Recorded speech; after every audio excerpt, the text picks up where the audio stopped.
এই শুভেন্দ্রের যে কথা বলছে, এই অর্জুনদের কথা যে বলছে, এরা আগে ছিল টিএমসির ভিতরে, টিএমসির কাছ থেকে সুবিধে টুবিধে চাহিদা কুবিধে করে সব দিয়ে, হ্যাঁ, যখন থেকে জড়িয়ে মরে যাব, টুক করে চলে গেল আপনার বিজেপিতে। বিজেপিতে যে আবার সেই শুরু করেছে, কিন্তু আবার বিজেপি থেকে যখন তেড়িয়ে দেওয়া হবে, আবার টিএমসিতে ঢোকা হবে। এটা হচ্ছে গড়াপিটা, দিদিমণির গড়াপিটা আছে। আমি যাকে তেড়িয়ে দেবো, বিজেপি তুমিকে দিয়ে দেবে, আর বিজেপি যাকে তেড়িয়ে দেবে তাকে আমি দিয়ে দেবো। আমরা দুজন যদি না দিই, তাহলে এই লোকগুলো বেরিয়ে হয় বামপন্থীতে চলে যাবে, না কংগ্রেসে চলে যাবে, না আইএসএফে চলে যাবে। অতএব এদের আর ছাড়লে হবে না, ধরে লেখে, হ্যাঁ, এদের আর কাজগুলো করাতে চাইছে। অতএব এই ধোঁকাবাজিটা বাংলার মানুষ জানতে পেরে গেছে, কি বুঝলেন? এই ধোঁকাবাজি আর বেশি দিন চলবে না, যার মানে মানুষ সোচ্চার হয়ে উঠেছে, মানুষ বুঝতে পেরে গেছে এদের ধোঁকার মধ্যে আর মানুষ যেতে চাইছে না। কথা হচ্ছে অর্জুন সিং জি কথাটা বলছে, ইসলাম সম্পর্কে তো কি জ্ঞান আছে? ইসলাম সম্পর্কে জ্ঞান যদি থাকতো তাহলে এ কথা বলতো না। কথা বুঝলেন না? ইসলাম ধর্মে আল্লাহ বলেছে রেপ করা চলবে, অতএব আমাদের কোরআন পাকে কোনো জায়গাতেই রেপ করা চলবে এ কথা লেখা নাই। অশিক্ষিত মূর্খ জাহেলের মতো কথাবার্তা বলছে অর্জুন সিং। যদি কোনো মেয়ে ছেলেকে রেপ করে কোনো বেটা ছেলে, বা মেয়ে ছেলে যদি কোনো রেপ করে থাকে, ইসলামের বিধান হচ্ছে এক কোমর গর্ত করে তাকে পুঁতে ফেলো, পুঁতে ফেলে পাথর মারো, পাথর মারতে মারতে ওকে মেরে ফেলো, যতক্ষণ পর্যন্ত মরে না যাচ্ছে পাথর মারা চলবে। কি বুঝলেন? এটা ইসলামের বিধান, আইন। সেই বিধান যদি আজকে ভারতবর্ষে থাকতো, আমার তো মনে হয় একটা রেপ হতো না, মা বোনেদের ইজ্জত সম্মান বেঁচে যেত। আজকে অশিক্ষিত মতন বলে একটা কথাবার্তা বলে মানুষের বিভ্রান্ত ছড়াচ্ছে। অর্থাৎ এদের মধ্যে জাহেল মূর্খ পৃথিবীতে নেই।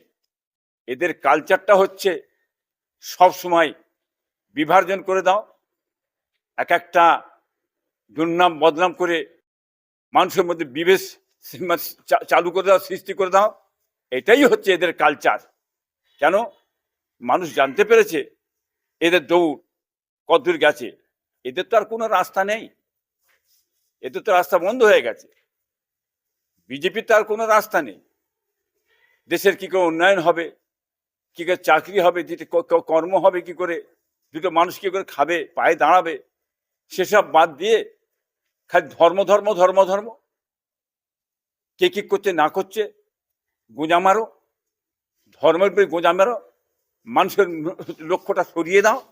হ্যাঁ, এসব বাদ দিয়ে সরকার যে বসিয়েছেন, এই যে বামফ্রন্ট সরকার, এই যে আপনার তৃণমূল সরকার বা বিজেপি সরকার এই যে এসছে, এদেরকে তো ধর্মলি থাকতে বলা হয়নি। ধর্ম করার জন্য এদের বসানো হয় না। এরা এসেছে জাতি ধর্ম বর্ণ নির্বিশেষে মানুষের কর্ম, শিল্প, কৃষি, হ্যাঁ, চাকরি, বুঝলেন না, কি করে মানুষ খাবে পড়বে উন্নয়ন করবে, মানুষ অভাব মিটবে, সেজন্যই তো এই দুই সরকারকে বসেছে। কিন্তু এই দুই সরকার বসে কর্মশিল্প, চাকরি, কৃষি সব বাদ দিয়ে খালি ধর্ম ধর্ম ধর্ম ধর্ম। মসজিদ মসজিদ করে মন্দির মধ্যে কি পেট ভরবে? হ্যাঁ, কি বলেন? এই সরকার নিজেই তো চাইছে বিভাজন করে বেড়াক, বিভাজন করে উল্টো পাল্টা করে বলবে, মানুষের নজরটা অন্যদিকে চলবে। কি বলেন? এই সরকার নিজে স্বয়ং নিজেতে বিভাজন করছে। কোথাও মন্দির তৈরি করছে, হেতা মন্দির হুতা মন্দির দেখছেন না? হ্যাঁ, কোথাও আপনার আপনার দীঘায় যে মন্দির শুরু করে দিলে, হ্যাঁ, মানুষের উন্নয়ন বাদ দিয়ে সমস্ত সরকারি টাকা নিয়ে মন্দির শুরু করে দিলে, আবার একটা মন্দির করা যে তৈরি করছে সেটাও তৈরি করবে। এতে তো লোক, জায়গাটার নাম ভুলে যাচ্ছি, হ্যাঁ হ্যাঁ, নিউ টাউন ওখানে শুরু করে দিয়েছে। একটু মানুষ বুঝতে পারছে তো কি পজিশন কি চলে নিয়ে যেতে চাইছে এরা। হ্যাঁ, মহাকাল মন্দির নতুন করে শিলিগুড়িতে মহাকাল মন্দির সরকারি টাকা হবে। তা মুসলমান, হিন্দু, খ্রিস্টান, পাঞ্জাবি সবাই সরকারি টাকারই হবে। তা মুসলমানদেরটা কবে হবে? হ্যাঁ, খ্রিস্টানদের কবে হবে? হ্যাঁ, পাঞ্জাবিদের কবে হবে? সবাই তো টাকা আছে, সবার জন্য একটা একটা করে দেন না। ওটা হবে না, ওটা করা হবে না। কি বুঝলেন? এই বিভাজনের রাজনীতি এটা করে যাচ্ছে। অতএব ভোটের সময় কিন্তু সবার ভোটটা চাই।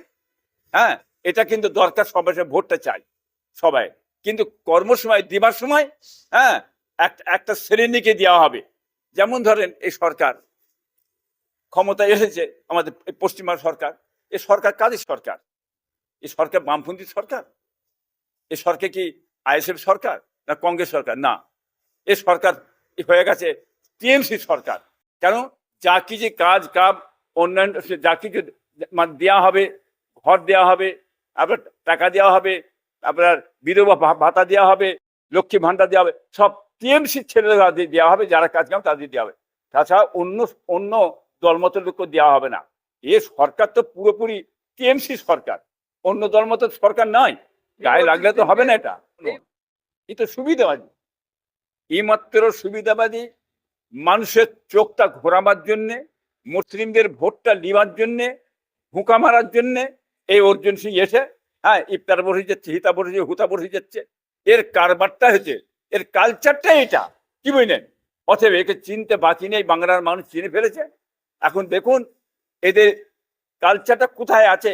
তার এদের যে কালচার এইরকম হয় যে সরকার আসেছে বিজেপি সরকার, তার কালচারটা কোন জায়গায় আছে বাংলার মানুষ বুঝুন।